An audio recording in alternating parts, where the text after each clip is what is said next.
Rais Samia hafurahii anavyoona misongamano mikubwa sana hapa Dar es Salaam. Na si Dar es Salaam tu, nchi nzima. Hapendi na hafurahii. Na hisia zake hizo hajawahi kuzificha anapokutana na sisi wasaidizi wake.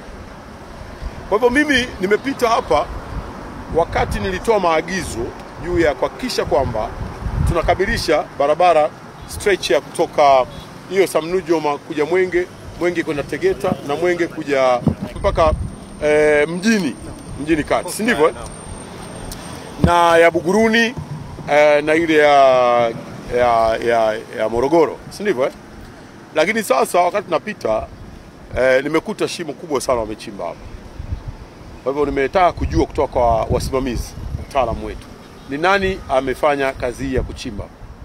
Wameniambia ni contractor. Nimewauliza, kwa nini amekuja kuchimba hapa ikiwa kwamba kule kutoka Moroko kwenda mpaka Mwenge na Moroko kuja mpaka Mbuyuni mpaka Kaunda hapa Stanbic hajakamilisha? Nini kimemfanya awe na haraka ya kuja kutifua tena huku?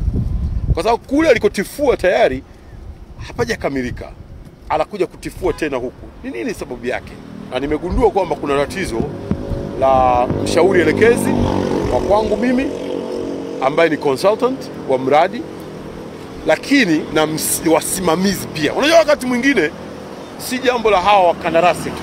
Kwa sababu mkandarasi, hii ni barabara ya Tanzania. Hii ni barabara ya umma. Hawezi kuvamia tu akaanza kufanya kazi ya kuchimba na kutifua. Nimemwagiza katibu mkuu kwanza aniletee habari za hawa wasimamizi wote, na huyu mshauri elekezi nitamchunguza kwa nini anatufanyia vitendo vya namna hii.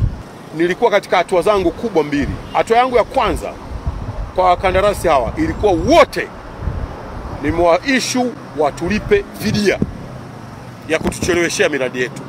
Ndiyo, kwa sababu sisi katika miradi hii hatuna deni na wao, sisi tunawadai wao.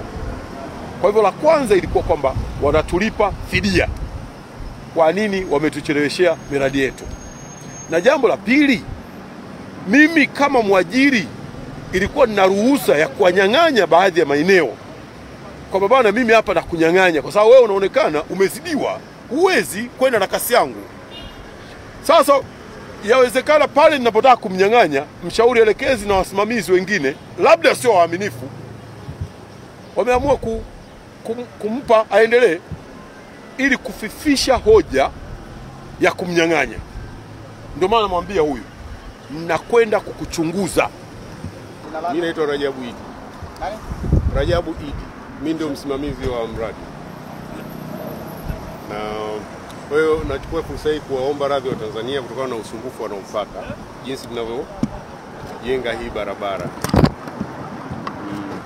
Matatizo tunayopata ni mengi, lakini tunajitahidi kwa kadri ya uwezo wetu kutumia uwezo wetu wa akili na juhudi zote kumsimamia mkandarasi vizuri ili kazi ikamilike.